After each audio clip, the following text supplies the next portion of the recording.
कफील drama की second last episode release होने जा रही है। घर वाले ज़ेबा से माफ़ी मांगते हैं कि उन्होंने जल्दबाजी में बेहद गलत फैसला किया और ज़ेबा की जिंदगी को बर्बाद कर दिया। जमाल ज़ेबा को शादी के लिए प्रपोज करता है, लेकिन ज़ेबा कहती है कि अब वक्त गुजर गया, उसकी ख्वाहिशात अब सिर्फ उसके बच्चों में हैं। वो दूसरी शादी करके अपने मासूम बच्चों को दुनिया की नजरों का शिकार नहीं कर सकती। हर माँ हकदार है सुबुक जैसे बेटे की। सुबुक अपने रवैये से साबित करता है कि वो ना सिर्फ एक अच्छा भाई है बल्कि बहुत ही अच्छा बेटा है। बाप के इतना बुरे होने के बावजूद भी उसका भरपूर ख्याल रखता है। जामी एक दफा फिर से गलतफहमी का शिकार होता है। उसे लगता है कि ज़ेबा तलाक लेने के बाद दुनिया भर में रुसवा हो जाएगी, लेकिन वो ये नहीं जानता कि उसके बगैर वो सब कैसे आज़ादी का जश्न मना रहे हैं। सुबुक भी फैसला कर चुका है कि वो अपनी माँ की खोई हुई खुशियाँ अब वापस ला कर रहेगा। उसने हमारी खातिर सारी जिंदगी एक ऐसे शख्स के साथ गुजार दी जिसने उसकी जिंदगी को अजाब बना के रख दिया। लेकिन सुबुक के लिए भी ये काम कोई आसान नहीं होने वाला, क्योंकि ज़ेबा अब जवान बेटियों की माँ है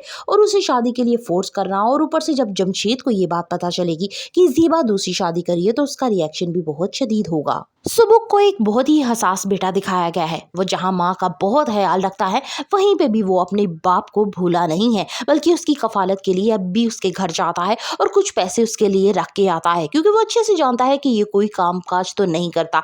लेकिन जैसे ही जामी उसको देखता है, यानी अपने बेटे को, तो उसका पारा 7वें आसमान तक पहुंच जाता है और उसे कहता है कि आज तुम बहुत खुश होगे अपनी माँ को छुटकारा दिलवा के, लेकिन याद रखना तुम्हारी माँ दर दर की अब ठोकरें खाएगी। सुबुक कहेगा कि आपको मेरी माँ की परवाह करने की अब जरूरत नहीं है, क्योंकि उनके लिए उनका बेटा ही काफी है। जमशेद कहेगा कि तुम्हारी माँ का यह गरूर टूटता हुआ मैं जल्द देखूंगा, क्योंकि जब तुम्हारी शादी होगी तो तुम्हारी बीवी भी तुम्हारी माँ को बर्दाश्त नहीं करेगी। सुमेरा सारी सच्चाई सुबुक को बताती है और उससे कहती है कि जमाल आज तक ज़ेबा का इंतजार कर रहा है, उससे मोहब्बत करता है, लेकिन ज़ेबा सिर्फ तुम लोगों की वजह से दूसरी शादी नहीं कर रही। लेकिन यहाँ सुबुक कहता है कि ये तो गलत है। सुबुक अपनी माँ के लिए लेने वाला है एक बड़ा फैसला। For the further reviews of Kafeel, करनी subscribe my channel and like the video.